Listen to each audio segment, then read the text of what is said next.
The woman only has flashes of memory from a car crash, blacking out while driving, waking up as her car was airborne, then a paramedic scooping broken teeth out of her mouth.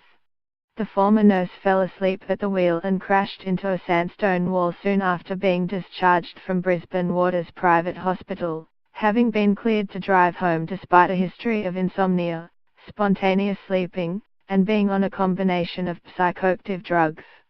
The 52-year-old woman was awarded nearly $100,000 in damages last week, with a New South Wales District Court judge finding the Central Coast Hospital and psychiatrist Drive Larissa Grund breached their duty of care in allowing the woman to be discharged alone on the afternoon of January 17, 2012. The court heard the woman became seriously depressed after she suffered a back injury and lost her job as a phone triage nurse. She was admitted to the hospital's mental health ward, where she was treated for several weeks.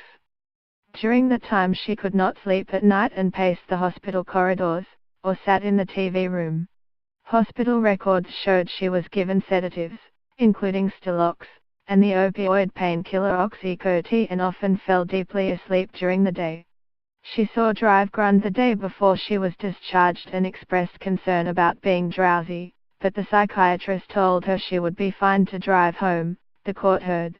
On the morning of discharge, the woman fell asleep over breakfast, nodded off several times in front of staff, and had to take a cold shower to wake herself up, but Drive Grund did not examine her or inquire about her condition.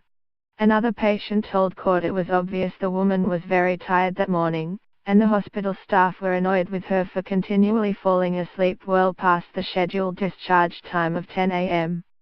Staff gave the woman her car keys to drive 50 kilometers from the hospital in Woy Woy to her home in Wyong, but she crashed before she got there. When asked in court if she considered herself fit to drive that morning, the woman said, "I was in a mental state to make that decision at the time I was leaving." Judge David Wilson said Drive Grund had failed the most basic professional obligations to her patient. "I find that her cavalier attitude to the condition of the plaintiff and her fitness to drive on discharge was an extraordinary breach of her duty of care," Judge Wilson said. "I also find that leaving the question of fitness to drive to a highly medicated psychiatric patient is complete neglect of her obligations as a medical care provider upon whom the plaintiff was entitled to rely and did so rely." Judge Wilson ordered Drive Grund pay $64,333.